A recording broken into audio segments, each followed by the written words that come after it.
ध्यान और साक्षित्व में क्या संबंध है? उनसे चित्त वृत्तियां और अहंकार किस प्रकार विसर्जित होता है? पूर्ण निरअहंकार को उपलब्ध हुए बिना क्या समर्पण संभव है? गैरिक वस्त्र और माला ध्यान और साक्षी में ध्यान और साक्षी साधना में कहां तक सहयोगी? और कृपया यह भी समझाएं कि साक्षित्व, जागरूकता और सम्यक स्मृति में क्या अंतर?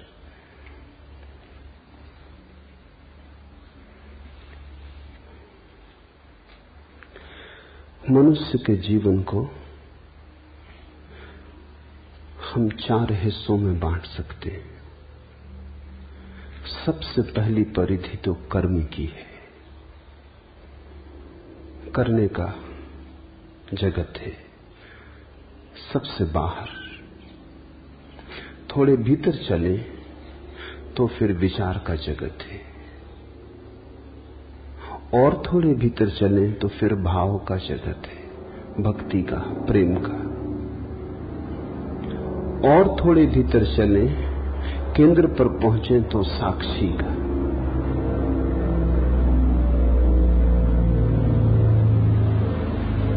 साक्षी हमारा स्वभाव है, क्योंकि उसके पार जाने का कोई उपाय नहीं। कभी कोई नहीं गया, कभी कोई जा भी नहीं सकता। साक्षी का साक्षी होना असंभव है। साक्षी तो बस साक्षी है, उससे पीछे नहीं हटा जा सकता।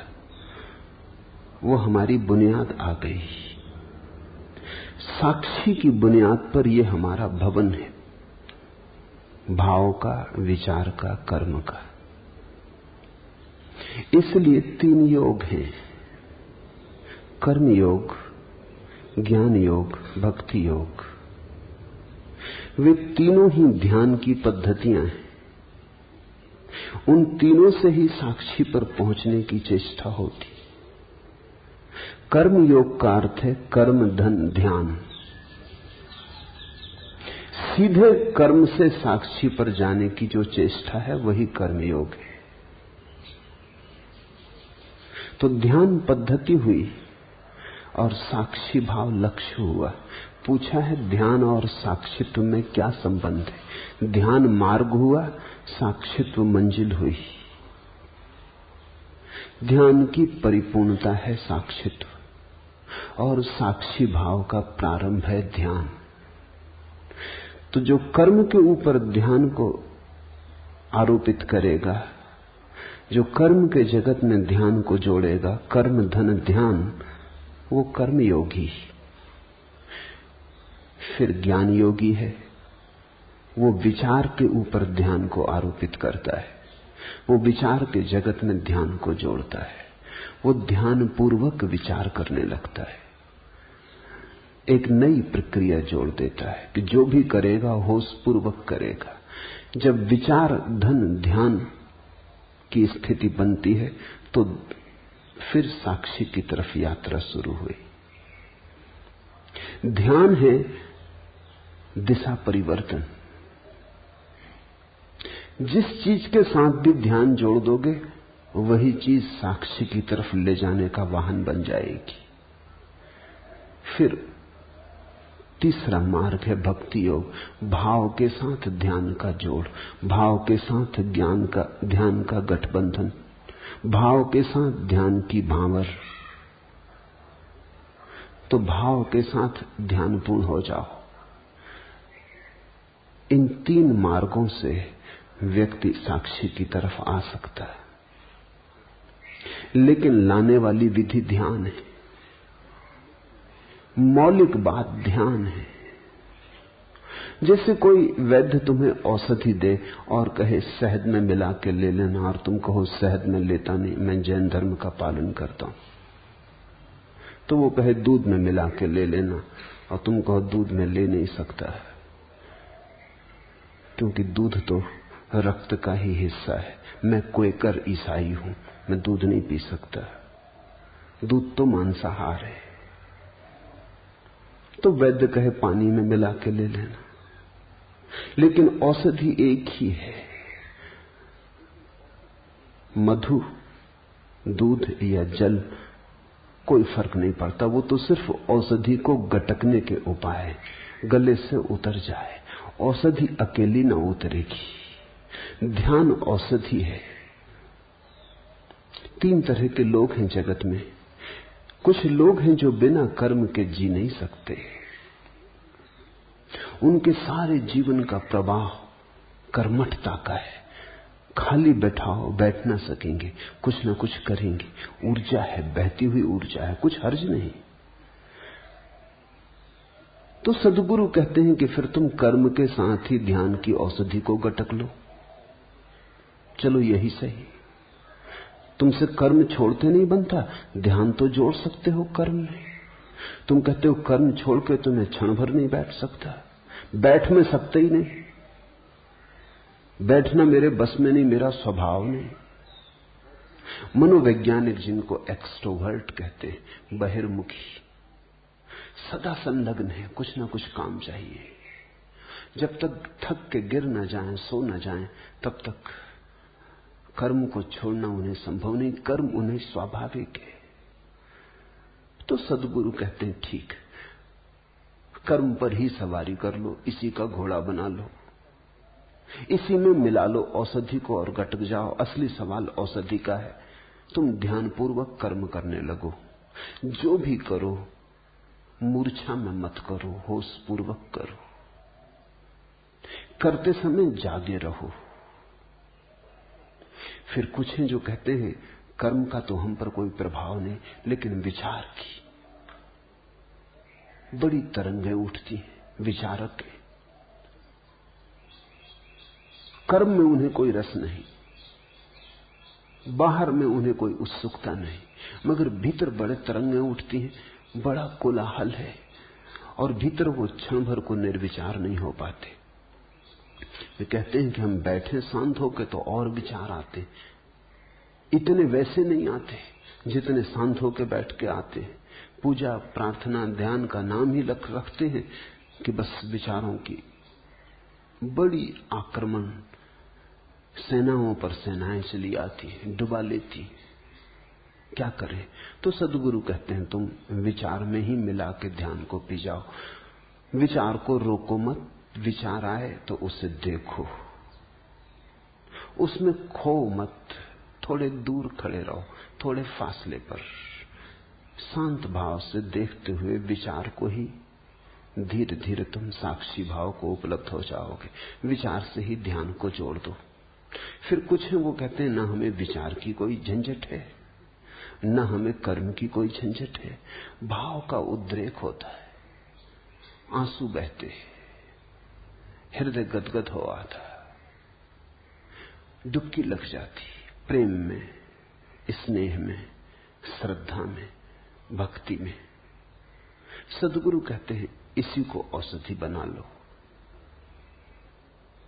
इसी में ध्यान को जोड़ दो। आंसू तो बहे, ध्यान पूर्वक बहे। रोमांच तो हो, लेकिन ध्यान पूर्वक हो। लेकिन सारसूत्र ध्यान है। ये जो भक्ति, कर्म और ज्ञान के भेद हैं, ये औषधि के भेद नहीं, औषधि तो एक ही है। और यही तुम्हें अष्टावक्र को समझना होगा। अष्टावक्र कहते हैं सीधे ही छलांग लगा जाओ, औषधि सीधी ही गटकी जा सकती। वो कहते हैं इन साधनों की भी जरूरत नहीं है। इसलिए अष्टावक्र न तो ज्ञान योगी हैं, न भक्ति योगी, न कर्म योगी।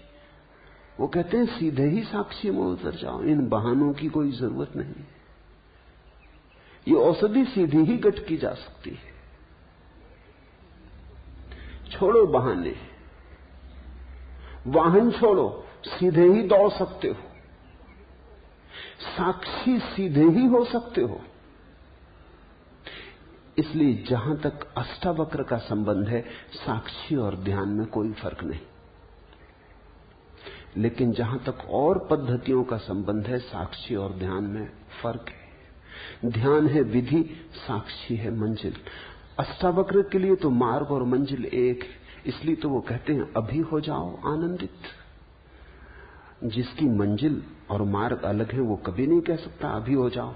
वो कहेगा चलो, लंबी यात्रा है, चढ़ो, तब पहुंचोगे पहाड़ पर।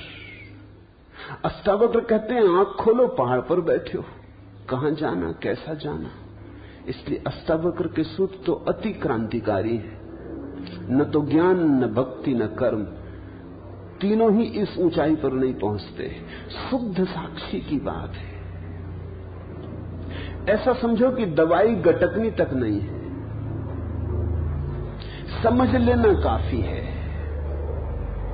बोध मात्र काफी है, सहारे की कोई जरूरत ही नहीं है, तुम वहां हो ही। लेकिन ऐसा होता है कि कुछ लोग असमर्थ हैं इस बात को मानने में। एक सूफी कहानी है। एक फकीर सत्य को खोजने निकला। अपने ही गांव के बाहर जो पहला ही संतों से मिला, एक वृक्ष के नीचे बैठे, उससे उसने पूछा कि मैं सद्गुरु को खोजने निकला हूं, आप बताएंगे कि सद्गुरु के लक्षण क्या हैं? उस फकीर ने लक्षण बता दिए। लक्षण बड़े सरल थे। उसने कहा ऐसे ऐसे वृक्ष के नीचे बैठा मिले, इस आसन में बैठा हो, ऐसी ऐसी मुद्रा हो, बस समझ लेना कि यही सद्गुरु है। चला खोजने। साधक कहते हैं 30 साल बीत गए, सारी पृथ्वी पे चक्कर मार चुका, बहुत जगह गया लेकिन सद्गुरु न मिला। बहुत मिले मगर कोई सद्गुरु न था। थका मांदा अपने गांव वापस लौटा। लौट रहा था तो हैरान हो गया, भरोसा न आया। वो बूढ़ा बैठा था उसी वृक्ष के नीचे। अब उसको दिखाई पड़ा कि ये तो वृक्ष वही है जो इस बूढ़े ने कहा था, ऐसे ऐसे वृक्ष के नीचे बैठा हो, और ये आसन भी वही लगाया है, लेकिन ये आसन तो 30 साल पहले भी लगाया था। क्या मैं अंधा था?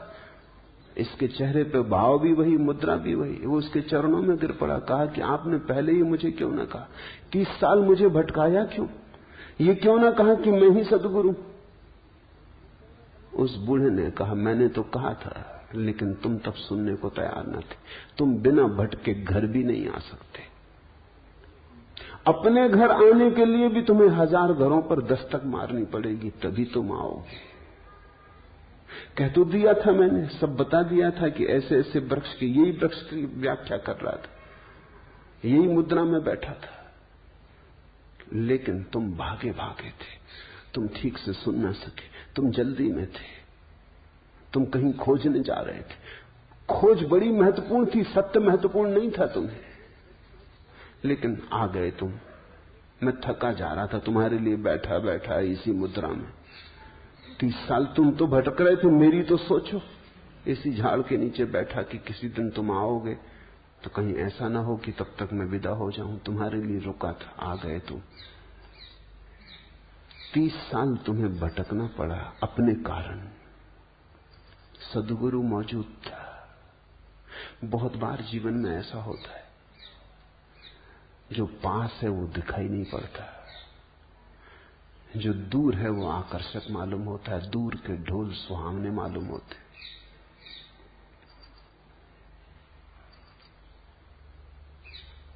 दूर खींचते हैं सपने हमें। अष्टावक्र कहते हैं कि तुम ही हो वही जिसकी तुम खोज कर रहे हो, और अभी और यहीं तुम वही हो। कृष्णमूर्ति जो कह रहे हैं लोगों से, वो शुद्ध अष्टावक्र का संदेश है। न अष्टावक्र को किसी ने समझा, न कृष्णमूर्ति को कोई समझता है। और तथाकथित साधु सन्यासी तो बहुत नाराज होते, क्योंकि कृष्णमूर्ति कहते हैं ध्यान की कोई जरूरत नहीं। बिल्कुल ठीक कहते हैं। न भक्ति की कोई जरूरत, न कर्म की कोई जरूरत, न ज्ञान की कोई जरूरत। साधारण साधु संत बड़े विचलित हो जाते हैं कि कुछ भी जरूरत नहीं, भटका दोगे लोगों को। भटकाइए, साधु संत रहे। कृष्णमूर्ति तो सीधा अष्टावक्र का संदेश ही दे रहे हैं। वो इतना ही कह रहे हैं, कुछ जरूरत नहीं, क्योंकि जरूरत तो तब होती है जब तुमने खोया होता है। जरा झटकारो धूल, उठो, ठंडे पानी के छींटे आंख पे मार लो, और क्या करना है। तो अष्टावक्र के दर्शन में तो साक्षी और ध्यान एक ही है, क्योंकि मंजिल और मार्ग एक ही है। लेकिन और सभी मार्गों और प्रणालियों में ध्यान विधि है, साक्षी उसका अंतिम फल है। उनसे चित्तवृत्तियां और अहंकार किस प्रकार विसर्जित होते हैं। साक्षी भाव से चित्तवृत्तियां और अहंकार विसर्जित नहीं होते। साक्षी भाव में पता चलता है कि वे कभी थे ही नहीं। विसर्जित तो तब हो जब रहे हो। तुम ऐसा समझो कि तुम एक अंधेरे कमरे में बैठे हो, समझ रहे हो कि भूत है, तुम्हारा ही कुर्ता टंगा है, मगर भय में और घबराहट में और कल्पना के जाल में तुमने उसमें हाथ भी जोड़ लिए, पैर भी जोड़ लिए, वो खड़ा तुम्हें डरा रहा है। अब कोई कहे कि दिया जला लो, तो तुम पूछोगे दिया के जलने से भूत कैसे दूर होता है। लेकिन दिए के जलने से भूत दूर हो जाता है, क्योंकि भूत है नहीं। होता तो दिए के जलने से दूर नहीं होता। दिए के जलने से भूत के दूर होने का क्या लेना देना है। अगर भूत होता ही तो दिए के जलने से दूर न होता। नहीं है, आभास होता है, इसलिए दूर भी हो जाता है। तुम हजारों ऐसी बीमारियों से पीड़ित रहते हो जो नहीं है, इसलिए किसी साधु संत की राख भी काम कर जाती है। इसलिए नहीं कि तुम्हारी बीमारी को राख से दूर होने का कोई संबंध। पागल हुए हो? राख से कहीं बीमारियां दूर हुई? नहीं तो सब औषधि शास्त्र व्यर्थ हो जाएं। राख से बीमारी दूर नहीं होती, सिर्फ बीमारी थी ये ख्याल दूर होता है। मैंने सुना है एक वैद्य के संबंध में, खुद उन्होंने मुझसे कहा, एक आदिवासी क्षेत्र में बस्तर के पास वो रहते, तो बस्तर से दूर देहात से एक आदिवासी आया। वो एक गांव में गए हुए थे, आदिवासियों का गांव था। वो बीमार था, तो वैद्य के पास लिखने को भी कोई उपाय न था। गांव में न तो फाउंटेन पेन था, न कलम थी, न कागज था। तो पास में पड़े हुए एक खपड़े पर पत्थर के एक टुकड़े से उन्होंने औषधि का नाम लिख दिया और कहा कि बस इसको तो एक महीने भर घोंट के दूध में मिला के पी लेना, सब ठीक हो जाएगा। वो आदमी महीने भर बाद आया, बिल्कुल ठीक हो गया, स्वस्थ चंगा। वैद्य ने कहा दवा काम कर गई? उसने कहा गजब की काम कर गई, अब फिर एक और खपड़े पे लिख के दे दें। उसने कहा तेरा मतलब? उसने कहा खपड़ा तो खत्म हो गया, घोल के पी गए, मगर गजब की दवा थी। और वो ठीक भी होके आ गया है। अब वैद्य भी कुछ कहे तो ठीक नहीं, अब कुछ कहना उचित ही नहीं। वो मुझसे कहने लगे, फिर मैंने कुछ नहीं कहा, जब ठीक ही हो गया तो जो ठीक कर दे वो दवा। अब इसको और भटकाने में क्या सार है? ये कहना कि पागल, हमने दवा का नाम लिखा था, वो तो तूने खरीदी नहीं, वो प्रिस्क्रिप्शन को ही पी गए, मगर काम कर गई बात। बीमारी झूठी रही होगी, मनोकल्पित रही होगी। मनोवैज्ञानिक कहते हैं हमारी 100 में से 90 बीमारियां मनोकल्पित। और जैसे जैसे समझ बढ़ती है, ऐसा संभावना है कि 99% मनोकल्पित हो सकती है। और एक दिन ऐसी भी घटना आ सकती है कि 100% बीमारियां मनोकल्पित हों। इसलिए तो दुनिया में इतने चिकित्सा शास्त्र काम करते। एलोपैथी लो, उससे भी मरीज ठीक हो जाता है। आयुर्वेदिक लो, उससे भी ठीक हो जाता है। होम्योपैथी, उससे भी ठीक हो जाता है। यूनानी, उससे भी ठीक हो जाता है। नेचुरोपैथी से भी ठीक हो जाता है। और गंदे ताबीज भी काम करते हैं। आश्चर्यजनक है, अगर बीमारी वस्तुता है तो फिर बीमारी को दूर करने का एक विशिष्ट उपाय ही हो सकता है। सब उपाय काम नहीं करेंगे, बीमारी है नहीं तुम्हें जिस पे भरोसा है, किसी को एलोपैथी पे भरोसा है, काम हो जाता है। बीमारी से ज्यादा डॉक्टर का नाम काम करता है। तुमने कभी ख्याल किया, जब भी तुम बड़े डॉक्टर को दिखा के लौटते हो जेब खाली करके, काफी फीस देके, आधे तो तुम वैसे ठीक हो जाते। अगर वही डॉक्टर मुफ्त प्रिस्क्रिप्शन लिख दे तो तुम्हें असर न होगा। डॉक्टर की दवा कम काम करती है, चुकाई गई फीस ज्यादा काम करती। एक दफा ख्याल आ जाए कि डॉक्टर बहुत बड़ा, सबसे बड़ा डॉक्टर, बस काफी है। तुम पूछते हो अहंकार और चित्तवृत्तियां साक्षी भाव में कैसे विसर्जित होती हैं? विसर्जित नहीं होती हैं, होती तो विसर्जित होती। साक्षी भाव में पता चलता है कि अरे पागल, नाहक भटकता था, अपने ही कल्पना के मृग जाल बिछाए, मृग तृष्णाएं बनाई, सब कल्पना थी। विसर्जित नहीं होती, साक्षी में जाग के पता चलता है थी ही नहीं। पूर्ण निरअहंकार को उपलब्ध हुए बिना क्या समर्पण संभव है? ये महत्वपूर्ण प्रश्न है। पूछने वाला कह रहा है पूर्ण निरअहंकार को उपलब्ध हुए बिना क्या समर्पण संभव है? लेकिन पूछने वाले का मन शायद अनजाने में चालाकी कर गया। निरअहंकार में तो पूर्ण जोड़ा है, समर्पण में पूर्ण नहीं जोड़ा। पूर्ण निरअहंकार के बिना पूर्ण समर्पण संभव नहीं है। जितना अहंकार छोड़ोगे उतना ही समर्पण संभव है।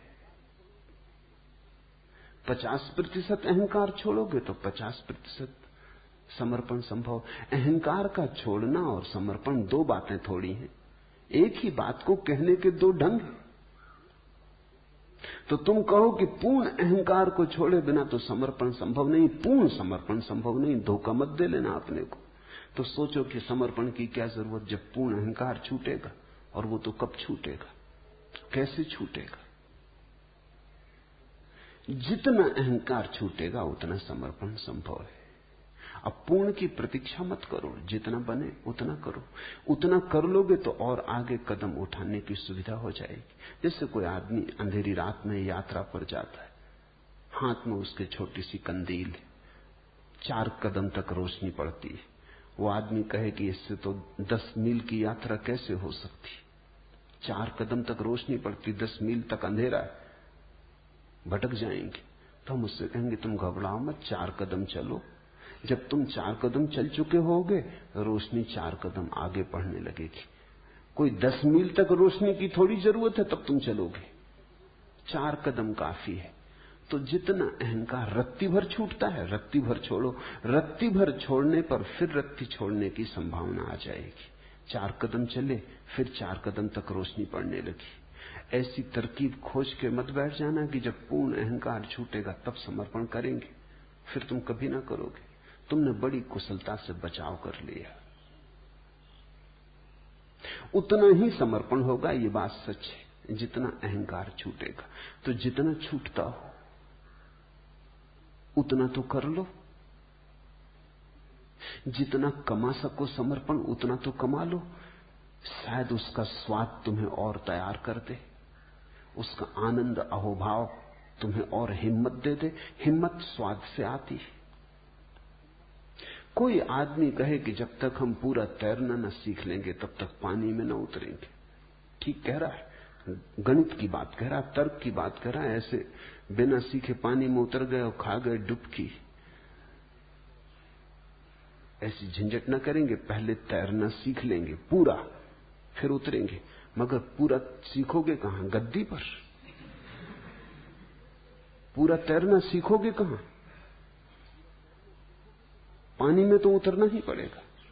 मगर तुमसे कोई नहीं कह रहा है कि तुम सागर में उतर जाओ, किनारे पर उतरो, गले गले तक उतरो, जहां तक हिम्मत हो वहां तक उतरो, वहां तैरना सीखो। धीरे धीरे हिम्मत बढ़ेगी, 2-2 हाथ आगे बढ़ोगे, सागर की पूरी गहराई भी फिर तैरी जा सकती। तैरना आ जाए एक बार और तैरना आने के लिए उतरना तो पड़ेगा ही। किनारे पर ही उतरो। मैं नहीं कह रहा हूं कि तुम सीधे किसी पहाड़ से हो किसी गहरी नदी में छलांग लगा लो। किनारे पर ही उतरो। जल के साथ थोड़ी दोस्ती बनाओ, जल को जरा पहचानो, हाथ पैर तड़फड़ाओ। तैरना है क्या? कुशलता पूर्वक हाथ पैर तड़फड़ाना। तड़फड़ाना सभी को आता है। किसी आदमी को जो कभी नहीं तैरा उसे भी पानी में फेंक दो तो वो भी तड़फड़ाता है। उसमें और तैरने वाले में फर्क थोड़ी सी कुशलता का है, क्रिया का कोई फर्क नहीं है। हाथ पैर वो भी फेंक रहा है, लेकिन उसका पानी पे भरोसा नहीं है, अपने पे भरोसा नहीं है। वो डर रहा है कि कहीं डूब ना जाऊं। वो डर ही उसे डुबा देगा। जल ने थोड़ी किसी को कभी डुबाया है। तुमने देखा मुर्दे ऊपर तैर जाते, मुर्दे पानी पे तैरने लगते। पूछो मुर्दों से तुम्हें क्या तरकीब आती? जिंदा थे डूब गए, मुर्दा होकर तैर रहे हो। मुर्दा डरता नहीं, अब नदी कैसे डुबाए। पानी का स्वभाव डुबाना नहीं है, पानी उठाता है। इसलिए तो पानी में वजन कम हो जाता है। तुम पानी में अपने से वजनी आदमी को उठा ले सकते हो, बड़ी चट्टान उठा ले सकते हो पानी में। पानी में चीजों का वजन कम हो जाता है। जैसे जमीन का गुरुत्वाकर्षण है, जमीन नीचे खींचती, पानी ऊपर उछालता है। पानी का उछालना स्वभाव है। अगर डूबते हो तो तुम अपने ही कारण डूबते हो। पानी ने कभी किसी को नहीं डुबाया। भूल के भी पानी को दोष मत देना, पानी ने अब तक किसी को नहीं डुबाया। तुम वैज्ञानिक से पूछ लो, वो भी कहता है ये चमत्कार है कि आदमी डूब कैसे जाते, क्योंकि पानी तो उबारता है। तुम्हारी घबराहट में डूब जाते हो, चीख पुकार मचा देते हो, मुंह खोल देते हो, पानी पी जाते हो, भीतर वजन हो जाता है, डुबकी खा जाते हो। मरते तुम अपने कारण हो। तैरने वाला इतना ही सीख लेता है कि अरे पानी तो उठाता है, उसकी श्रद्धा पानी में बढ़ जाती। वो समझ लेता है कि पानी तो वजन कम कर देता है। जितने वजनी हम जमीन पे थे उससे बहुत कम वजनी पानी में रह जाते। तुमने देखा होगा, कभी तुम बाल्टी कुएं में डालते हो, जब बाल्टी भर जाती है, पानी में डूबी होती तो कोई वजन नहीं होता। खींचो पानी के ऊपर और वजन शुरू हुआ। पानी तो निर्भर करता है, डुबाएगा कैसे। सीखने वाला धीरे धीरे इस बात को पहचान लेता है, श्रद्धा का जन्म होता है। पानी पे भरोसा आ जाता है कि दुश्मन नहीं है, मित्र है, ये डुबाता ही नहीं। फिर तो कुशल तैराक बिना हाथ पैर फैलाए, बिना हाथ पैर चलाए पड़ा रहता है जल पर, कमलवत। ये वही आदमी है जैसे तुम हो, कोई फर्क नहीं, सिर्फ इसमें श्रद्धा का जन्म हुआ और इसे अपने पे भरोसा आ गया, जल पे भरोसा आ गया, दोनों की मित्रता सध गई। ठीक ऐसा ही समर्पण में घटता है। समर्पण में डर यही है कि कहीं हम डूब ना जाएं। तो किनारे पे उतरो। तुमसे कोई 100 डिग्री समर्पण करने को कह भी नहीं रहा है। 1 डिग्री सही, उतर उतर के पहचान आएगी, स्वाद बढ़ेगा, रस जगेगा, प्राण पुलकित होंगे। तुम चकित होगे कि कितना गमाया। अहंकार के साथ जरा से समर्पण से कितना पाया। नए द्वार खुले, प्रकाश द्वार, नई हवाएं बही प्राणों में, नई पुलक, नई उमंग, सब ताजा ताजा। तुम पहली दफा जीवन को देखोगे, तुम्हें पहली दफा आंखों से धुंध हटेगी, प्रभु का रूप थोड़ा थोड़ा प्रकट होना शुरू होगा। इधर समर्पण, उधर प्रभु पास आया, क्योंकि इधर तुम मिटना शुरू हुए, उधर प्रभु प्रकट होना शुरू हुआ। प्रभु दूर थोड़ी, तुम्हारे बजनी अहंकार के कारण तुम्हें दिखाई नहीं पड़ता। तुम्हारी आंखें अहंकार से भरी हैं, इसलिए दिखाई नहीं पड़ता। खाली आंखें देखने में समर्थ हो जाती। फिर धीरे धीरे हिम्मत बढ़ती जाती, श्रद्धा, आत्मविश्वास। तुम और समर्पण करते हो। एक दिन तुम पूरी छलांग ले लेते हो। एक दिन तुम कहते हो अब बस बहुत हो गया। अपने को बचाने में ही अपने को गमाया अब तक। एक दिन समझ में आ जाती बात, अब डुबा देंगे और डुबा के बचा लेंगे। धन है वे जो डूबने को राजी, क्योंकि उनको फिर कोई डुबा नहीं सकता। अभागे हैं वे जो बच रहे हैं, क्योंकि वे डूबे ही हुए हैं। उनकी नाव आज नहीं कल टकरा के डूब जाएगी। फिर अहंकार और समर्पण की बात में एक बात और ख्याल कर लेनी जरूरी है। मन बड़ा चालाक है, वो तरकीबें खोजता है।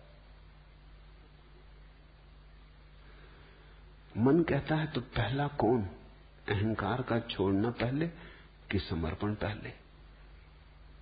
पहले समर्पण करें तो अहंकार छूटेगा कि अहंकार छोड़ें तो समर्पण होगा?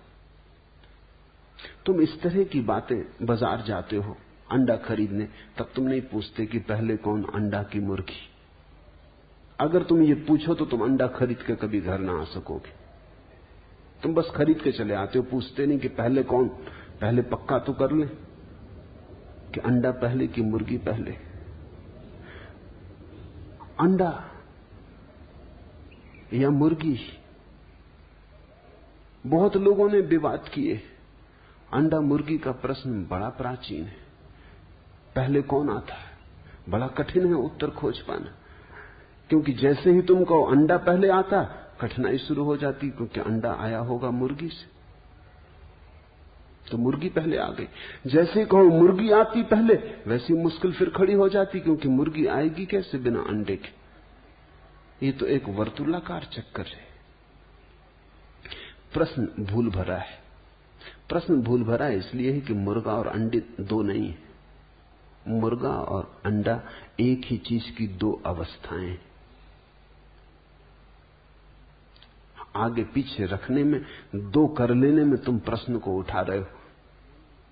मुर्गी अंडे का एक रूप है, पूरा प्रकट रूप। अंडा मुर्गी का एक रूप है, अप्रकट रूप, जैसे बीज और वृक्ष। ऐसा ही निरअहंकार और समर्पण।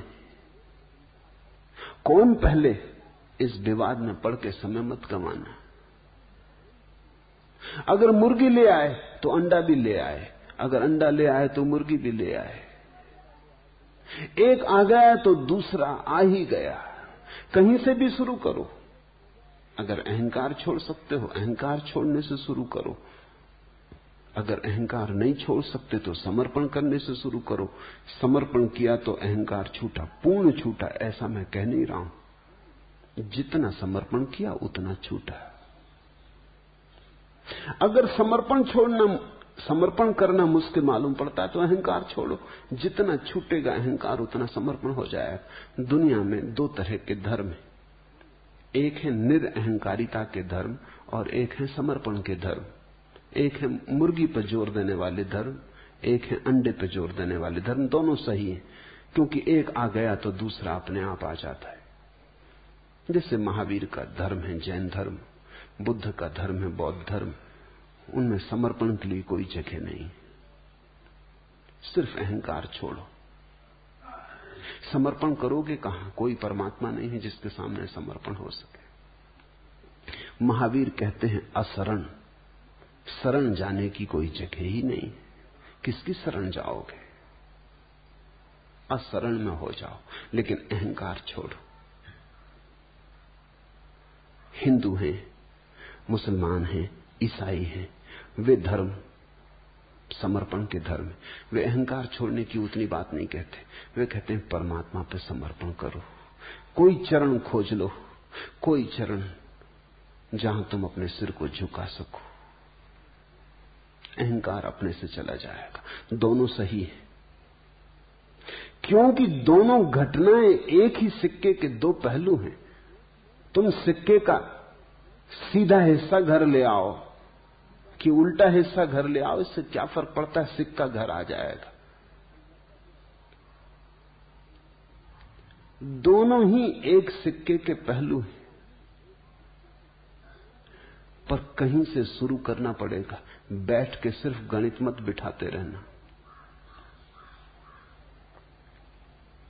गैरिक वस्त्र और माला ध्यान और साक्षी साधना में कहां तक सहयोगी है? चाहो तो हर चीज सहयोगी है। चाहो तो छोटी छोटी चीजों से रास्ता बना ले सकते हो। कहते हैं राम ने जब पुल बनाया लंका को जोड़ने को, जब सागर सेतु बनाया, तो गिलहरियां छोटी छोटी रेत के कण और कंकड़ ले आईं। उनका भी हाथ हुआ, उन्होंने भी सेतु को बनने में सहायता दी। बड़े बड़ी चट्टाने वाले लाने वाले लोग भी थे, छोटी छोटी गिलहरियां भी थीं, जो उनसे बन सका उन्होंने किया। कपड़े के बदल लेने से बहुत आशा मत करना, क्योंकि कपड़े के बदल लेने से अगर सब बदलता होता तो बात बड़ी आसान हो जाती। माला के गले में डाल लेने से ही मत समझ लेना कि बहुत कुछ हो जाएगा, क्रांति घट जाएगी। इतनी सस्ती क्रांति नहीं है। लेकिन इससे यह भी मत सोच लेना कि ये गिलहरी का उपाय, इससे क्या होगा। राम ने गिलहरियों को भी धन्यवाद दिया। ये छोटे छोटे उपाय भी कारगर हैं। कारगर इस तरह है, अचानक तुम अपने गांव वापस जाओगे गैरिक वस्त्रों में, सारा गांव चौंक के तुम्हें देखेगा। तुम उस गांव में फिर ठीक उसी तरह से न बैठ पाओगे जिस तरह पहले बैठते थे। तुम उस गांव में उसी तरह से छिप न जाओगे जैसे पहले छिप जाते थे। तुम उस गांव में एक पृथकता लेकर आ गए। हर एक पूछेगा क्या हुआ है,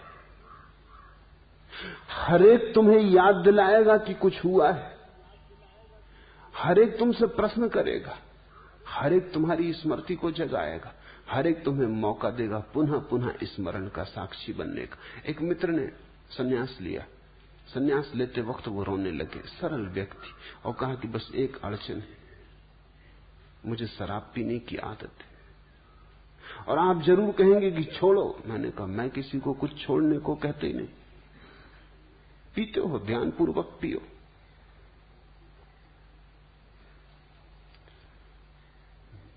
उन्होंने कहा क्या मतलब, सन्यासी होके भी मैं शराब पीऊं? तुम्हारी मर्जी, सन्यास मैंने दे दिया, अब तुम समझो।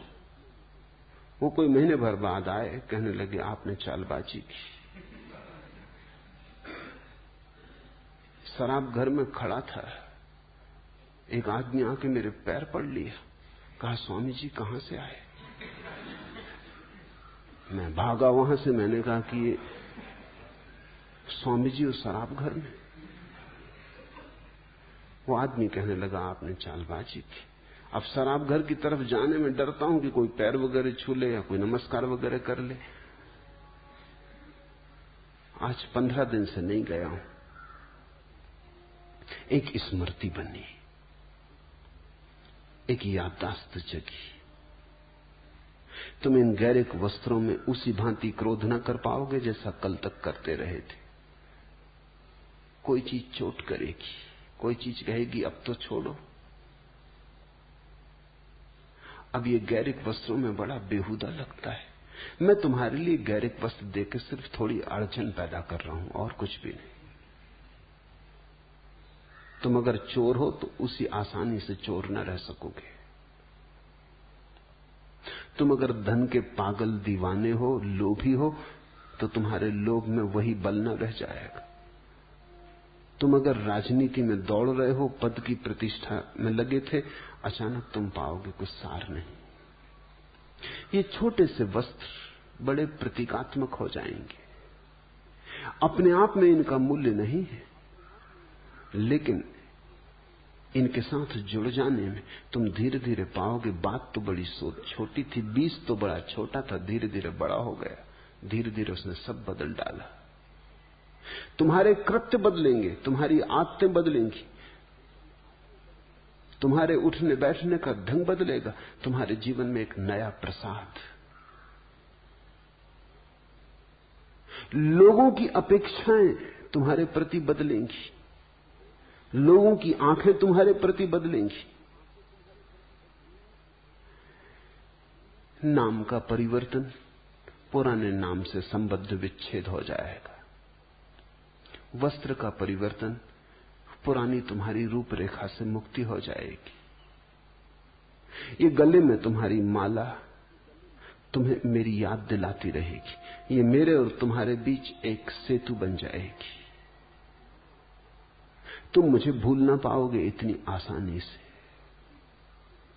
और लोग तुम्हें पृथक करने लगेंगे, और उनका पृथक करना तुम्हारे लिए साक्षी होने में बड़ा सहयोगी हो जाएगा।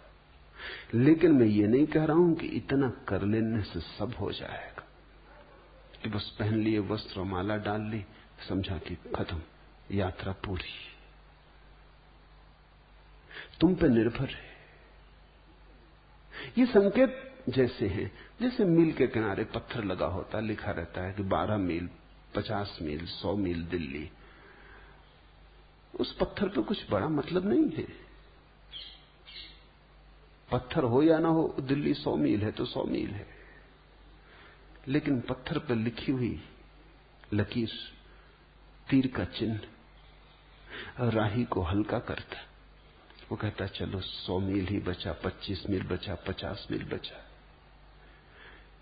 स्विट्जरलैंड में मील के पत्थर की जगह मिनटों के पत्थर। अगर गाड़ी तुम्हारी रुक जाए कहीं किसी पहाड़ी जगह पर, तो तुम चकित होकर देखोगे कि बाहर खंबे पर पिछली स्टेशन कितनी दूर, 30 मिनट दूर, अगली स्टेशन कितनी दूर, 15 मिनट दूर। बड़ा महत्वपूर्ण प्रतीक है। तो अगर स्विस लोग अच्छी घड़ियां बनाने में कुशल हैं तो कुछ आश्चर्य नहीं। समय का उनका बोध बड़ा प्रगाढ़ है। मील नहीं लिखते, समय लिखते, 15 मिनट दूर।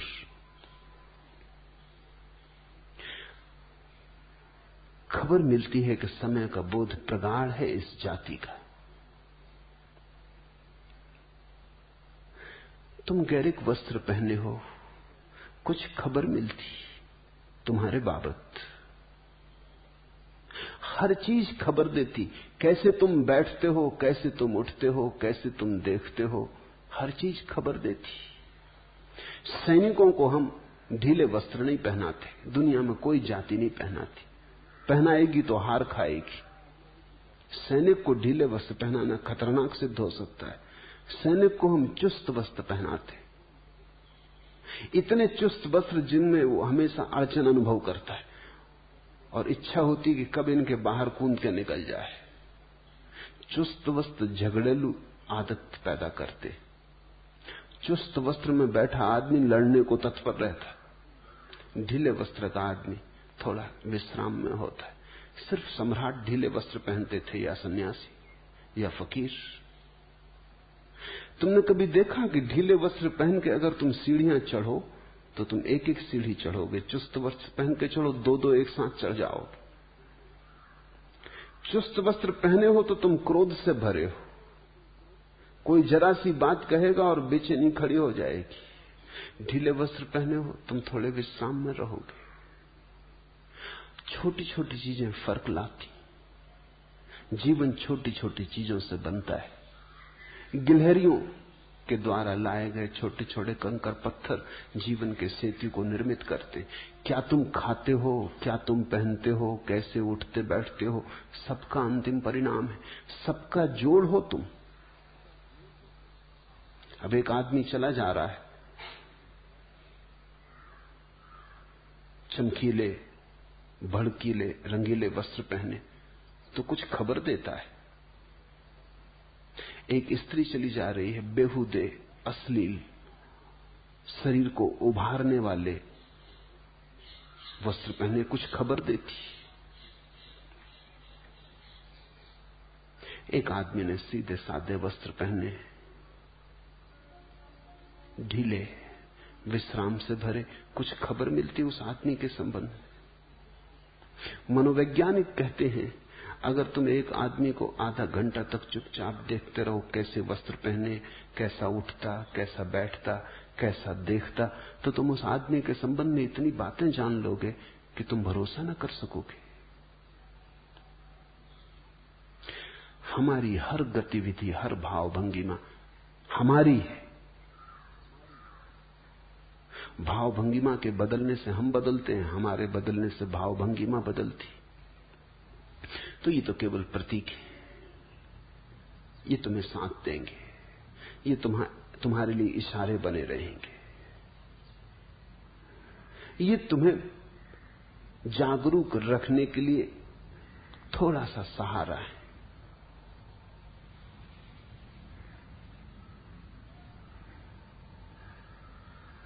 और कृपया यह भी समझाएं कि साक्षित्व, जागरूकता और सम्यक स्मृति में क्या अंतर है। कोई भी अंतर नहीं, वो सब पर्यायवाची शब्द हैं। अलग अलग परंपराओं ने उनका उपयोग किया है। जागरूकता कृष्णमूर्ति उपयोग करते हैं, सम्यक स्मृति माइंडफुलनेस बुद्ध ने उपयोग किया है, साक्षित्व अष्टावक्र ने, उपनिषदों ने, गीता ने उपयोग किया है। सिर्फ भेद अलग अलग परंपराओं का है, लेकिन उनके पीछे जिसकी तरफ इशारा है वो एक ही है। दूसरा प्रश्न, आपके महागीता पर हुए पहले प्रवचन के समय अनेक लोग आंसू बहा के रो रहे थे, उसका क्या मतलब है? क्या रोने वाले कमजोर मन के लोग हैं या आपकी वाणी का यह प्रभाव है? कृपया इस पर थोड़ा प्रकाश डालें। एक बात पक्की है कि पूछने वाले कठोर मन के आदमी, आंसुओं में उन्हें सिर्फ कमजोरी दिखाई पड़ी। एक बात पक्की है, पूछने वाले व्यक्ति के आंख के आंसू सूख गए, आंखें बंजर हो गई, मरुस्थल जैसी, उनमें फूल नहीं खिलते।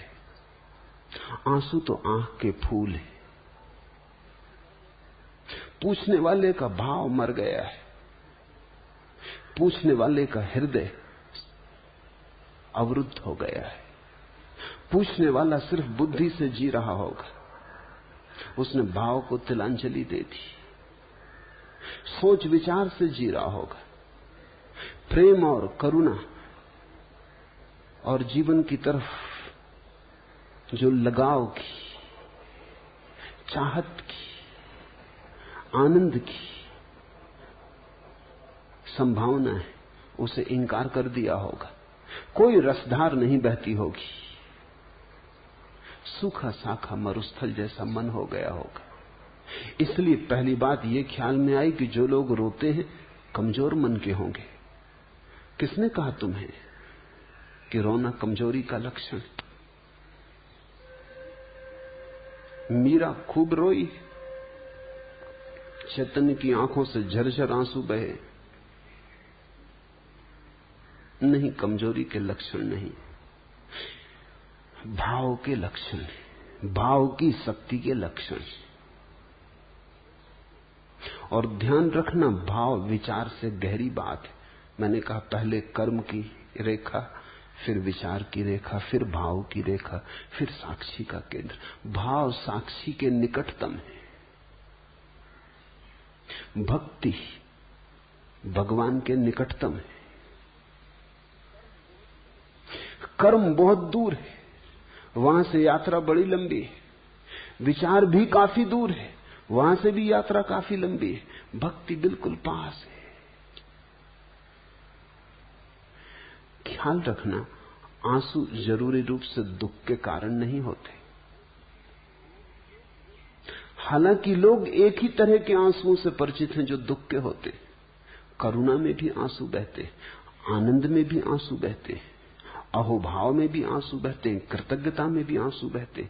आंसू तो सिर्फ प्रतीक हैं कि कोई ऐसी घटना भीतर घट रही है जिसको संभालना मुश्किल है, दुख या सुख। कोई ऐसी घटना भीतर घट रही है जो इतनी ज्यादा है कि ऊपर से बहने लगी। फिर वो दुख हो, इतना ज्यादा दुख हो कि भीतर संभालना मुश्किल हो जाए तो आंसुओं से बहेगा। आंसू निकास है।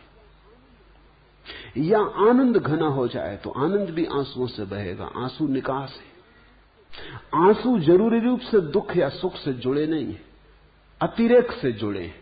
जिस चीज का भी अतिरेक हो जाएगा आंसू उसी को लेकर बहने लगेंगे। तो जो रोए उनके भीतर कुछ अतिरेक हुआ होगा, उनके हृदय पे कोई चोट पड़ी होगी, उन्होंने कोई मर्मर सुना होगा अज्ञात का। दूर अज्ञात की किरण ने उनके हृदय को स्पर्श किया होगा, उनके अंधेरे में कुछ उतरा होगा, कोई तीर उनके हृदय को पीड़ा और आह्लाद से भर गया, रोक ना पाए वो अपने आंसू।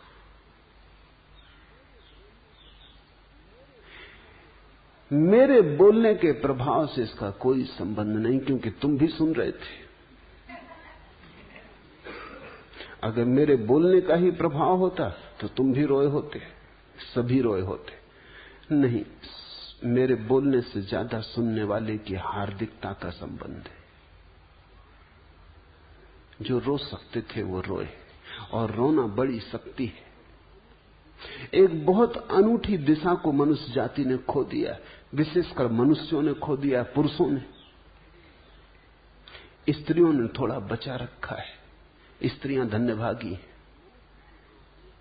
मनुष्य की आंख में पुरुष हो कि स्त्री एक सी ही आंसुओं की ग्रंथियां हैं।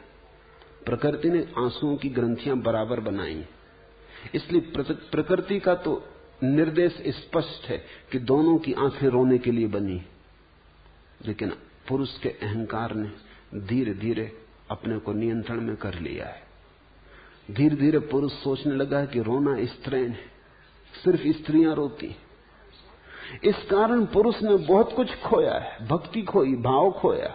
इस कारण पुरुष ने आनंद खोया, अहोभाव खोया। इस कारण पुरुष ने दुख की भी महिमा खोई, क्योंकि दुख भी निखारता है, साफ करता है। इस कारण पुरुष के जीवन में एक बड़ी दुर्घटना घटी। तुम चकित होगे, दुनिया में स्त्रियों की बजाय दुगने पुरुष पागल होते।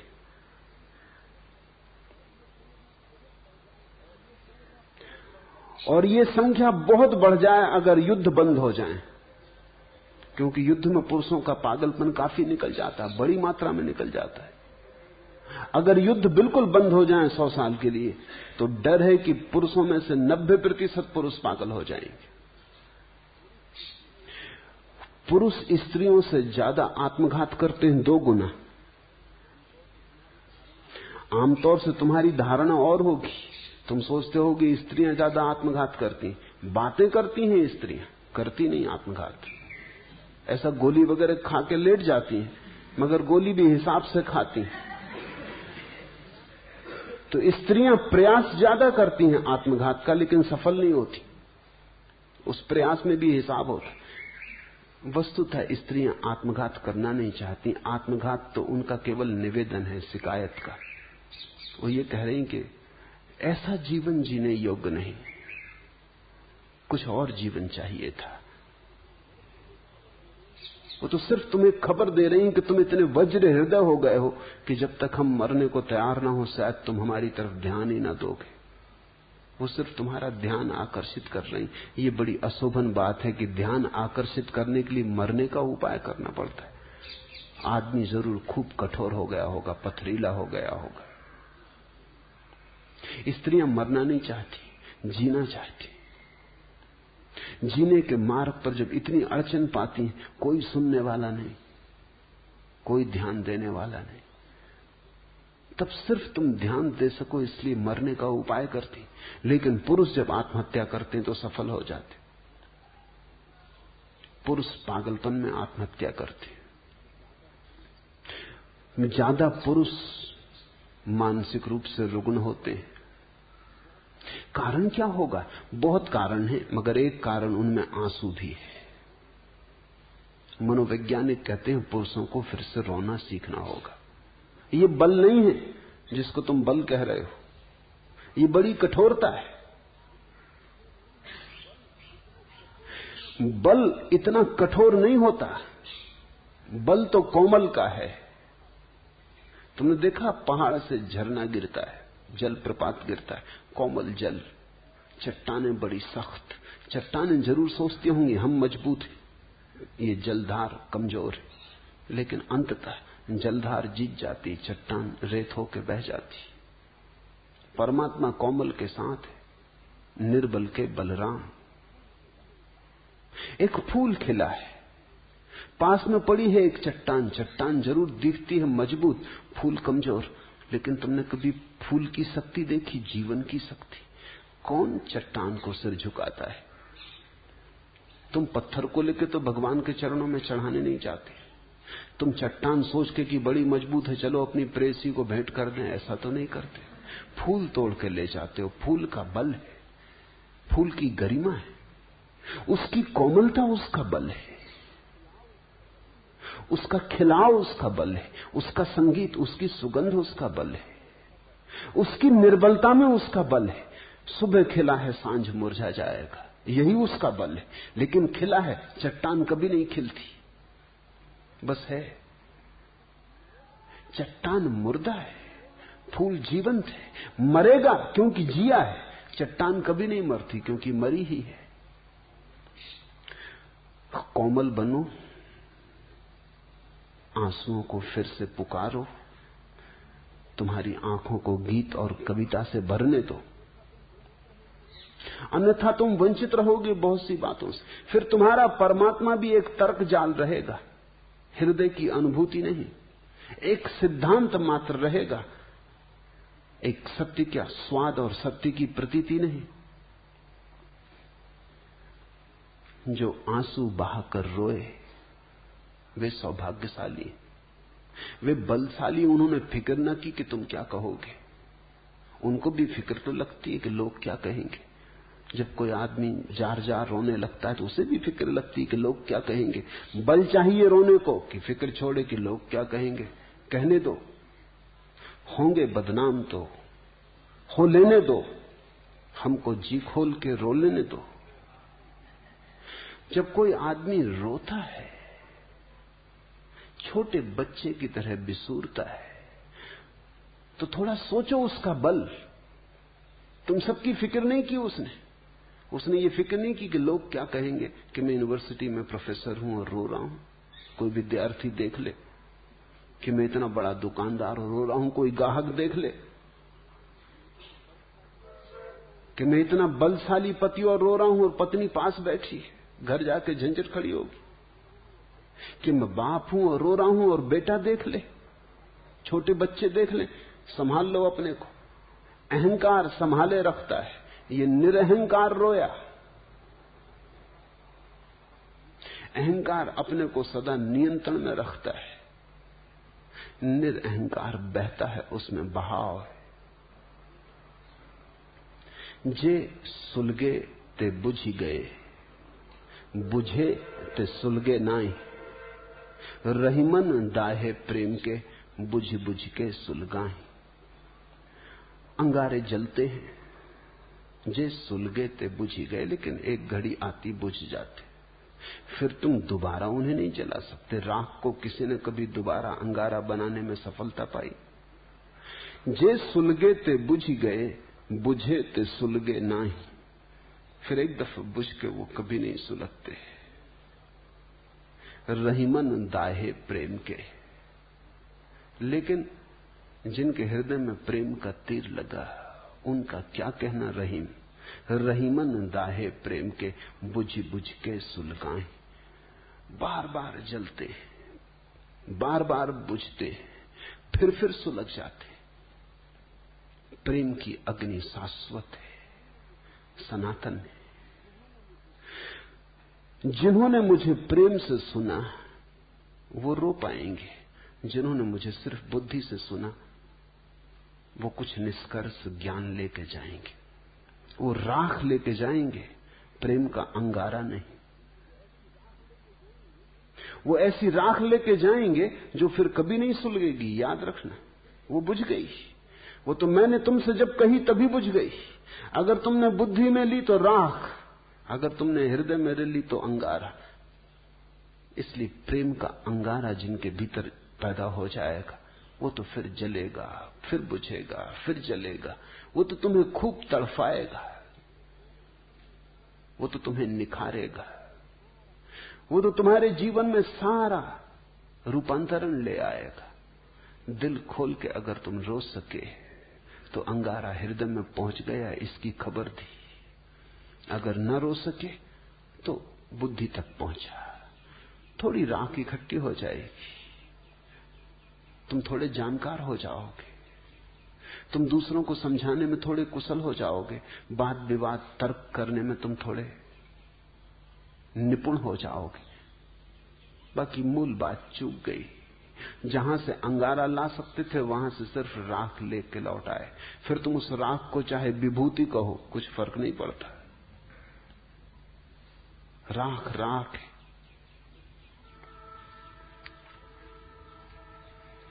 लगी आग उठे दर्द के राग दिल से, तेरे गम में आतश बयां हो गए हम। खिरत की बदौलत रहे रास्ते में, गुब्बारे बसे कारवां हो गए हम। लगी आग उठे दर्द के राग दिल से, वो आंसू आग लग जाने के आंसू थे। जब किसी को रोकते देखो उसके पास बैठ जाना। वो घड़ी सत्संग का है, वो घड़ी छोड़ने जैसी नहीं। तुम नहीं रो पा रहे तो कम से कम रोते हुए व्यक्ति के पास बैठ जाना, उसका हाथ हाथ में ले लेना। शायद बीमारी तुम्हें भी लग जाए। लगी आग उठे दर्द के राग दिल से, आग लग जाए। ये गैरिक वस्त्र आग के प्रतीक है, ये प्रेम की आग के प्रतीक है। तेरे गम में आतश बयां हो गए हम। और जब तुम्हारे भीतर हृदय में पीड़ा उठेगी, विरह का भाव उठेगा, तुम्हारी श्वास श्वास में जब अग्नि प्रकट होने लगेगी, आतश बयां। तेरे गम में आतश बयां हो गए हम। खिरत की बदौलत रहे रास्ते में, बुद्धि की बदौलत तो रास्ते में भटकते रहे। खिरत की बदौलत रहे रास्ते में, गुब्बारे पसे कारवां हो गए हम। और बुद्धि के कारण धीरे धीरे हमारी हालत ऐसी हो गई जैसे कारवां गुजरता है, उसके पीछे धूल उड़ती रहती। हम धूल हो गए। धूल के अतिरिक्त बुद्धि के हाथ में कभी कुछ लगा नहीं है। खिरत की बदौलत रहे रास्ते में, गुब्बारे पसे कारवां हो गए हम। जो दिल अपना रोशन हुआ कृष्ण मोहन, हदें मिट गई बेकरां हो गए हम। जो दिल अपना रोशन हुआ कृष्ण मोहन, अगर प्रेम में पड़ जाए चोट, हृदय पे लग जाए चोट, खिल जाए वहां आग का अंगारा। जो दिल अपना रोशन हुआ कृष्ण मोहन, हदें मिट गई बेकरां हो गए हम। उस घड़ी फिर सीमाएं टूट जाती, असीम हो जाते। आंसू असीम की तरफ तुम्हारा पहला कदम है। आंसू इस बात की खबर है कि तुम पिघले, तुम्हारी सख्त सीमाएं थोड़ी पिघली, तुम थोड़े नरम हुए, तुम थोड़े गर्म हुए, तुमने ठंडी बुद्धि थोड़ी छोड़ी, थोड़ी आग जली, थोड़ा ताप पैदा हुआ। ये आंसू ठंडे नहीं है, ये आंसू बड़े गर्म है। और ये आंसू तुम्हारे पिघलने की खबर लाते हैं। जैसे बर्फ पिघलती है, ऐसे जब तुम्हारी भीतर की अस्मिता पिघलने लगती तो आंसू बहते हैं। कतीले हवस थे तो आतश नफस थे, मोहब्बत हुई बेजुबां हो गए हम।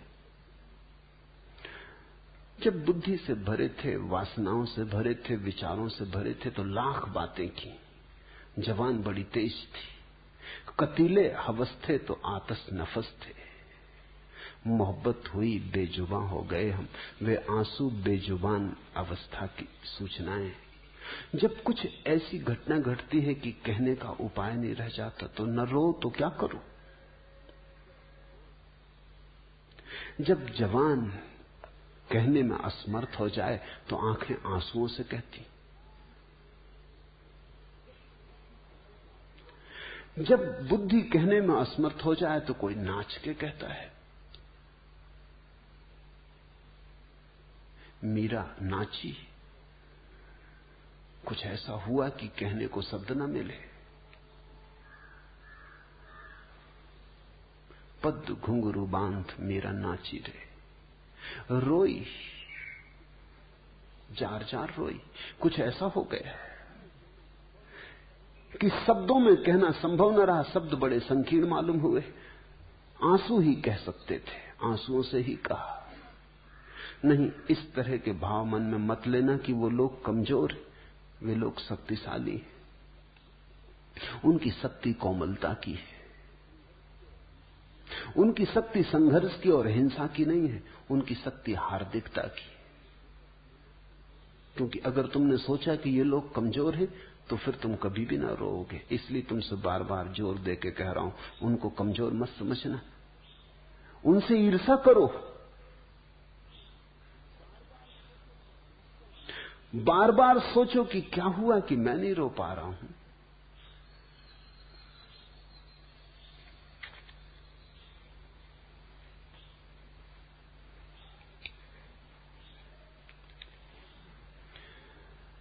भाव से भरा व्यक्ति स्वयं के केंद्र के सर्वाधिक निकट है। और जितना ही भाव से भरा व्यक्ति स्वयं के निकट होता है, उतनी ही ज्यादा पीड़ा को अनुभव करता है। तुम जितने घर से ज्यादा दूर हो, उतने ही घर को भूलने की सुगमता है। जैसे जैसे घर करीब आने लगता है, वैसे वैसे घर की याद भी आने लगती। तुम परमात्मा को भूल के बैठे हो। परमात्मा शब्द तुम्हारे कानों में पड़ता है, लेकिन कोई हलचल नहीं होती। सुन लेते हो, एक शब्द मात्र है। परमात्मा शब्द मात्र नहीं है, उसे सुन लेने भर की बात नहीं है। जिसके भीतर कुछ थोड़ी सी अभी भी जीवन की आग है, उसे परमात्मा झकझोर देगा, शब्द मात्र झकझोर देगा। चाहते हो अगर मुझे दिल से, फिर भला किस लिए रुलाते हो। तो भक्त सदा परमात्मा से कहते रहे, चाहते हो अगर मुझे दिल से, फिर भला किस लिए रुलाते हो। रोशनी के घने अंधेरों में क्यों नजर से नजर चुराते हो। पास आए न पास आकर भी पास मुझको नहीं बुलाते हो। किस लिए आसपास रहते हो, किस लिए आसपास आते हो। तो अगर तुमने मुझे ठीक से सुना तो तुम्हें परमात्मा बहुत बार बहुत पास मालूम पड़ेगा। किस लिए आसपास रहते हो, किस लिए आसपास आते हो। पास आए न पास आकर भी पास मुझको नहीं बुलाते हो। चाहते हो अगर मुझे दिल से, फिर भला किस लिए रुलाते हो। रोशनी के घने अंधेरों में क्यों नजर से नजर चुराते हो। जो व्यक्ति भाव में उतर रहा है, वो बिल्कुल इतने करीब है परमात्मा के कि परमात्मा की आंच उसे अनुभव होने लगती, नजर में नजर पड़ने लगती, सीमाएं एक दूसरे को ऊपर उतरने लगती, एक दूसरे की सीमा में अतिक्रमण होने लगता है। यहां जो कहा जा रहा है वो सिर्फ कहने को नहीं है, वो तुम्हें रूपांतरित करने को है।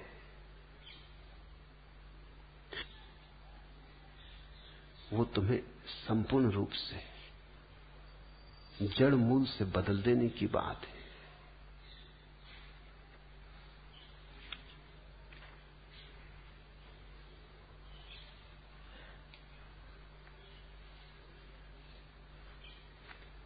तीसरा प्रश्न, धर्म धन धारणा या धारणा धन धर्म से संस्कृति का निर्माण होता है और संस्कृति से समाज और उसकी परंपराएं बनती।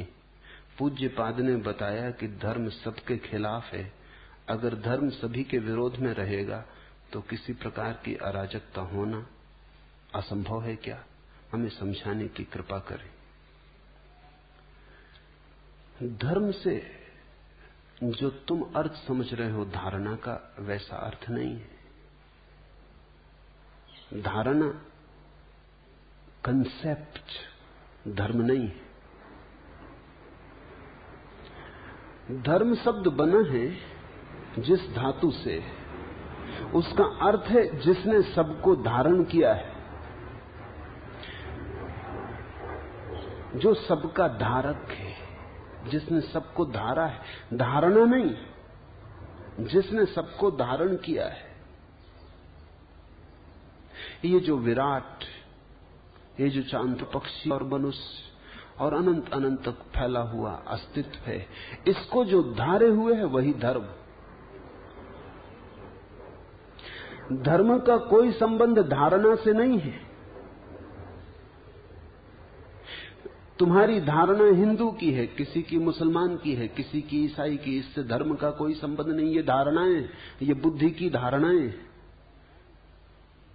धर्म तो उस मौलिक सत्य का नाम है जिसने सबको संभाला है, जिसके बिना सब बिखर जाएगा, जो सबको जोड़े हुए है, जो सबकी समग्रता है, जो सबका सेतु है। वही, जैसे हम फूल की माला बनाते हैं, की माला रखी हो, फर्क क्या है? ढेर अराजक है, उसमें कोई एक फूल से दूसरे फूल से संबंध नहीं, सब फूल असंबंधित है। माला में एक धागा पिरोया, वो धागा दिखाई नहीं पड़ता, वो फूलों में छिपा है, लेकिन एक फूल दूसरे फूल से जुड़ गया।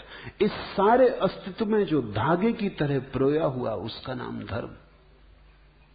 जो हमें वृक्षों से जोड़े है, चांद तारों से जोड़े है, जो कंकड़ पत्थरों को सूरज से जोड़े है, जो सब कुछ जोड़े है, जो सबका जोड़ है, वही धर्म। धर्म से संस्कृति का निर्माण नहीं होता, तो संस्कार से बनती। धर्म तो तब पता चलता है जब हम सारे संस्कारों का त्याग कर देते हैं। संन्यास का अर्थ है संस्कार त्याग। हिंदू की संस्कृति अलग है, मुसलमान की संस्कृति अलग है, बौद्ध की संस्कृति अलग है, जैन की संस्कृति अलग है। दुनिया में हजारों संस्कृतियां हैं, क्योंकि हजारों ढंग के संस्कार हैं। कोई पूरब की तरफ बैठ के प्रार्थना करता है, कोई पश्चिम की तरफ मुंह करके प्रार्थना करता है, ये संस्कार है। कोई ऐसे कपड़े पहनता, कोई वैसे कपड़े पहनता है, कोई इस तरह। मैं नहीं चाहूंगा कि दुनिया में बस एक संस्कृति हो, बड़ी बेहूदी, बेरौनक, उबाने वाली होगी। दुनिया में हिंदुओं की संस्कृति होनी चाहिए, मुसलमानों की, ईसाइयों की, बौद्धों की, जैनों की, चीनियों की, रूसियों की, हजारों संस्कृतियां होनी चाहिए, क्योंकि वैविध्य जीवन को सुंदर बनाता है। बगीचे में बहुत तरह के फूल होने चाहिए, एक ही तरह के फूल बगीचे को उबाने ऊप से भर देंगे। संस्कृतियां तो अनेक होनी चाहिए, अनेक हैं, अनेक रहेंगी, लेकिन धर्म एक होना चाहिए, क्योंकि धर्म एक है और कोई उपाय नहीं। तो मैं हिंदू को संस्कृति कहता हूं, मुसलमान को संस्कृति कहता हूं, धर्म नहीं कहता। ठीक है, संस्कृतियां तो सुंदर है, बनाओ अलग ढंग की मस्जिद, अलग ढंग के मंदिर। मंदिर सुंदर है, मस्जिदें सुंदर है। मैं नहीं चाहूंगा कि दुनिया में सिर्फ मंदिर रह जाएं और मस्जिदें मिट जाएं, बड़ा सौंदर्य कम हो जाएगा। मैं नहीं चाहूंगा कि दुनिया में संस्कृति रह जाए, अरबी मिट जाए, बड़ा सौंदर्य कम हो जाएगा। मैं नहीं चाहूंगा दुनिया में सिर्फ कुरान रह जाए, वेद मिट जाए, गीता, उपनिषद मिट जाए, दुनिया बड़ी गरीब हो जाएगी।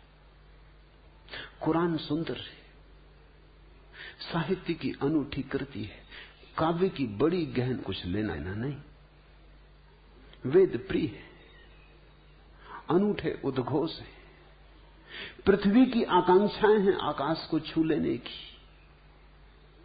उपनिषद अति मधुर है, उनसे ज्यादा मधुर वक्तव्य कभी भी नहीं दिए गए। वे नहीं खोने चाहिए, वे सब रहने चाहिए, पर संस्कृति की तरह। धर्म तो एक है, धर्म तो वो है जिसने हम सबको धारण किया, हिंदू को भी, मुसलमान को भी, ईसाई को भी। धर्म तो वो है जिसने पशुओं को, मनुष्यों को, पौधों को, सबको धारण किया। जो पौधों में हरे धार की तरह बह रहा है, जो मनुष्यों में रक्त की धार की तरह बह रहा है, जो तुम्हारे भीतर श्वास की तरह चल रहा है, जो तुम्हारी संस्कृति का पर्याय मत समझना। धर्म से संस्कृति का कोई लेना देना नहीं, इसलिए तो रूस की संस्कृति हो सकती, वहां कोई धर्म नहीं। चीन की संस्कृति है, वहां अब कोई धर्म नहीं। नास्तिक की संस्कृति हो सकती है, आस्तिक की हो सकती है। धर्म से संस्कृति का कोई लेना देना नहीं। धर्म तो तुम्हारे रहने सहने से कुछ वास्ता नहीं रखता है। धर्म तो तुम्हारे होने से वास्ता रखता है। धर्म तो तुम्हारा शुद्ध स्वरूप है, स्वभाव है। संस्कृति तो तुम्हारे बाहर के आवरण, आचरण, व्यवहार, इन सब चीजों से संबंध रखती। कैसे उठना, कैसे बोलना, क्या कहना, कोई परंपरा नहीं बनती। धर्म परंपरा नहीं, धर्म तो सनातन शाश्वत सत्य है।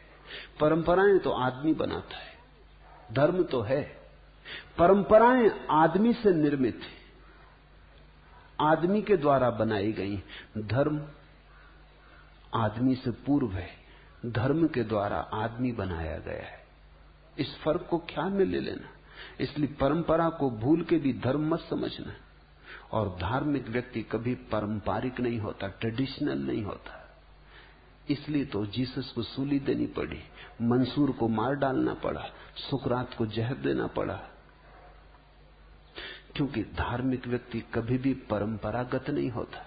सनातन शाश्वत का कोई उद्घोष करता है तो परंपरा से बंधे लीक लकीर के फकीर बहुत घबरा जाते, उनको बहुत बेचैनी होने लगती। वो कहते हैं इससे तो अराजकता हो जाएगी। अराजकता अभी है। जिसको तुम कहते हो व्यवस्था, अराजकता, वो क्या खाक व्यवस्था है। सारा जीवन कलह से भरा है, सारा जीवन न मालूम कितने अपराधों से भरा है, और सारा जीवन दुख से भरा है। फिर भी तुम घबराते हो अराजकता हो जाएगी। तुम्हारे जीवन में क्या है सिवाय नरक के? कौन सी बांसुरी बजती है तुम्हारे जीवन में? राख ही राख का ढेर है, फिर भी कहते हो अराजकता हो जाएगी। धार्मिक व्यक्ति विद्रोही तो होता है, अराजक नहीं। इसे समझना। धार्मिक व्यक्ति ही वस्तुतः राजक व्यक्ति होता है, क्योंकि उसने संबंध जोड़ लिया अनंत से, उसने जीवन के परम मूल से संबंध जोड़ लिया। अराजक तो कैसे होगा?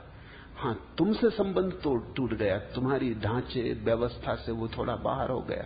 उसने परम से नाता जोड़ लिया, उसने उधार से नाता तोड़ दिया, उसने नगद से नाता जोड़ लिया, उसने बासे से नाता तोड़ दिया। प्रकृति और सत्ता तो प्लास्टिक के फूलों जैसी है। धार्मिक व्यक्ति का जीवन वास्तविक फूलों जैसा है। प्लास्टिक के फूल फूल जैसे दिखाई पड़ते हैं, वस्तुतः फूल नहीं मालूम होते, बस दूर से दिखाई पड़ते। धोखा है। तुम अगर इसलिए सत्य बोलते हो क्योंकि तुम्हें संस्कार डाल दिया गया है सत्य बोलने का, तो तुम्हारा सत्य दो कौड़ी का है। तुम अगर इसलिए मांसाहार नहीं करते क्योंकि तुम जैन घर में पैदा हुए और संस्कार डाल दिया गया कि मांसाहार पाप है, इतना लंबा संस्कार डाला गया कि आज मांस को देख के तुम्हें मतली आने लगती, तो तुम ये मत सोचना कि तुम धार्मिक हो गए। ये केवल संस्कार है। ये व्यक्ति जो जैन घर में पैदा हुआ है और मांसाहार से घबराता है, इसे देख के मतली आती। देखने की तो बात, मांसाहार शब्द से इसे घबराहट होती।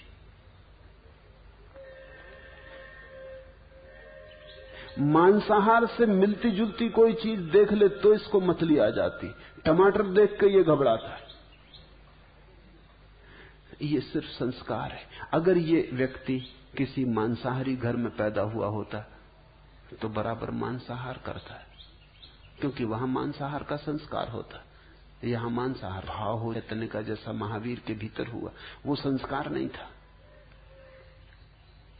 वो उनका अपना अनुभव था कि किसी को दुख देना अंततः अपने को ही दुख देना है, क्योंकि हम सब एक हैं, जुड़े हैं। ये ऐसे ही जैसे कोई अपने ही गाल पे चांटा मार ले। देर अबेर जो हमने दूसरे के साथ किया है वो हम पर ही लौट आएगा। महावीर को ये प्रतीति इतनी गहरी हो गई, ये बोध इतना साकार हो गया कि उन्होंने दूसरे को दुख देना बंद कर दिया। मांसाहार छूटा इसलिए नहीं कि बचपन से उन्हें सिखाया गया कि मांसाहार पाप है। मांसाहार छूटा उनके साक्षी भाव में, ये करने लगा। चारों तरफ मांसाहार देखता है, पहले घबराता है, पहले नाक भौं से कौड़ता है, फिर धीरे धीरे अभ्यस्त होता चला जाता है। फिर उसी टेबल पर दूसरों को मांसाहार करते करते धीरे धीरे इसकी नाक, इसके नासारंध्र मांस की गंध से राजी होने लगते। फिर दूसरी संस्कृति का प्रभाव, वहां हर एक व्यक्ति का कहना कि बिना मांसाहार के कमजोर हो जाओगे। देखो ओलंपिक में तुम्हारी क्या गति होती बिना मांसाहार के। एक स्वर्ण पदक भी नहीं ला पाते। स्वर्ण पदक तो दूर, तांबे का पदक भी नहीं मिलता है। तुम अपनी हालत तो देखो, 1000 साल तक गुलाम रहे। बल क्या है तुम में? तुम्हारी औसत उम्र कितनी है? कितनी हजारों बीमारियां तुम्हें पकड़े हुए। निश्चित ही मांसाहारी मुल्कों की उम्र 80 साल के ऊपर पहुंच गई। औसत उम्र 80-85, जल्दी ही 100 साल औसत उम्र हो जाएगी। यहां 30-35 के आसपास हम अटके हुए। कितनी नोबेल प्राइज तुम्हें मिलती। अगर शुद्ध शाकाहार बुद्धि को शुद्ध करता है तो सब नोबेल प्राइज तुम्ही को मिल जानी चाहिए थी। बुद्धि तो कुछ बढ़। एक आध जैन को नोबेल प्राइज मिली। क्या मामला क्या है? तुम 2000 साल से शाकाहारी हो, 2000 साल में तुम्हारी बुद्धि अभी तक शुद्ध नहीं हो पाई।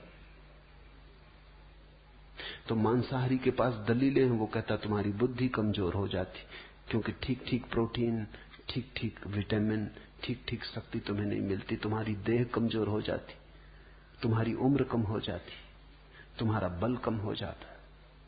अमेरिका में तुम रोज देखते हो, खबरें सुनते हो अखबार में कि किसी 90 साल के आदमी ने शादी की। तुम हैरान होते हो, तुम कहते हो ये मामला क्या पागलपन का है। लेकिन 90 साल तो जैसे कोई जाके पश्चिम की संस्कृति में रहता, वहां ये सब दलीलें सुनता है और प्रमाण देखता है और उनकी विराट संस्कृति का वैभव देखता है, धीरे धीरे भूल जाता है। महावीर को अगर पश्चिम जाना पड़ता तो वो मांसाहार नहीं करते, वो फूल स्वाभाविक था। वो कहते ठीक 2-4-10 साल कम जिएंगे, इससे हर्ज क्या। ज्यादा जीने का फायदा क्या है? ज्यादा जी के तुम करोगे क्या? और थोड़े जानवरों को खा जाओगे, और क्या करोगे? महावीर से अगर किसी ने कहा होता तो वो कहते जरा लौट के तो देखो, अगर तुम 100 साल जिए और तुमने जितने जानवर, पशु, पक्षी खाए उनकी जरा तुम कतार रख के तो हड्डियों के ढेर तुमने लगाती है अपने चारों तरफ। एक आदमी जिंदगी में जितना मांसाहार करता है, हजारों लाखों पशु पक्षियों का ढेर लग जाएगा। अगर जरा तुम सोचो कि इतने प्राण तुमने मिटाए, किस लिए? सिर्फ जीने के लिए। और जीना किस लिए? और पशुओं को मिटाने के लिए। अगर महावीर से कोई ये कहेगा कि तुम निर्बल हो जाते तो वो कहता बल का हम करेंगे क्या? किसी की हिंसा करनी, किसी को मारना है, कोई युद्ध लड़ना है। अगर महावीर को कोई कहता कि देखो तुम 1000 साल गुलाम रहे, तो महावीर कहते हैं 2 स्थितियां हैं, या तो मालिक बनो किसी के या गुलाम। महावीर कहेंगे मालिक बनने से गुलाम बन, चोर बनने से चोरी का शिकार बन जाना बेहतर। अगर महावीर को कोई कहता कि देखो तुम्हें नोबेल प्राइज नहीं मिलते, वो कहते नोबेल प्राइज का करेंगे क्या? ये खेल खिलौने हैं बच्चों को खेलने कूदने के लिए अच्छे, इनका करेंगे क्या? हम कुछ और ही पुरस्कार पाने चले। वो पुरस्कार सिर्फ परमात्मा से मिलता है और किसी से भी नहीं मिलता। वो पुरस्कार साक्षी के आनंद का है, वो सच्चिदानंद का है। नोबेल प्राइज तुम अपनी संभालो, तुम बच्चों को दो, खेलने दो, ये खिलौने हैं। इस संसार का कोई पुरस्कार उस पुरस्कार का मुकाबला नहीं करता जो भीतर के आनंद का है। भ्रष्ट होके आ जाता है, कारण वो भ्रष्ट था ही, भ्रष्ट होके आ गया ऐसा नहीं। कागजी फूल था, झूठी बात थी, संस्कार था। संस्कृति और धर्म में अंतर समझ लेना। धर्म तुम्हारा स्वानुभव है और संस्कृति दूसरों के द्वारा सिखाई गई बातें। लाख कोई कितने ही व्यवस्था से सिखा दे, दूसरे की सिखाई बात तुम्हें मुक्त नहीं करती, बंधन में डालती। तो जब मैं कहता हूं धर्म बगावत है, विद्रोह है, तो मेरा अर्थ है बगावत परंपरा से, बगावत संस्कार से। बगावत आध्यात्मिक का अनुसंधान दूसरे ढंग का है, वो भीतर से बाहर की तरफ आता है, वो किसी के द्वारा आरोपित नहीं है, वो स्वस्फूर्त है। वो ऐसा है जैसा झरना फूटता है भीतर की ऊर्जा से। वो ऐसा है जैसे नदी बहती है जल की ऊर्जा से, कोई धक्के नहीं दे रहा है।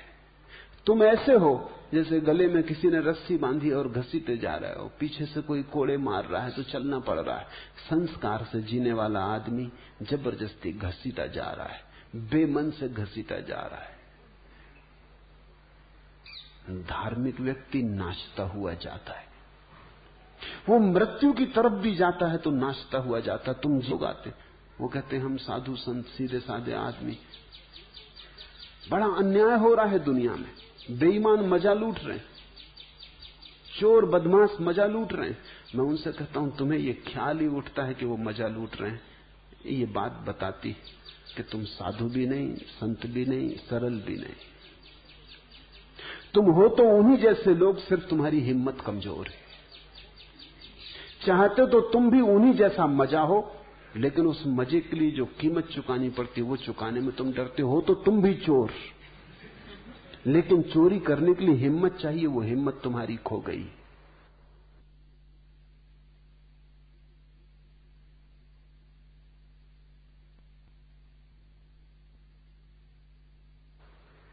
चाहते तो तुम भी हो कि बेईमानी करके धन का अंबार लगा लें, लेकिन बेईमानी करने में कहीं फंस न जाएं, पकड़े न जाएं,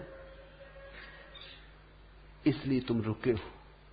अगर तुम्हें पक्का आश्वासन दे दिया जाए कि कोई तुम्हें पकड़ेगा नहीं, कोई तुम्हें पकड़ने वाला नहीं है, कोई पकड़ने का डर नहीं, तुम तत्क्षण चोर हो जाओगे।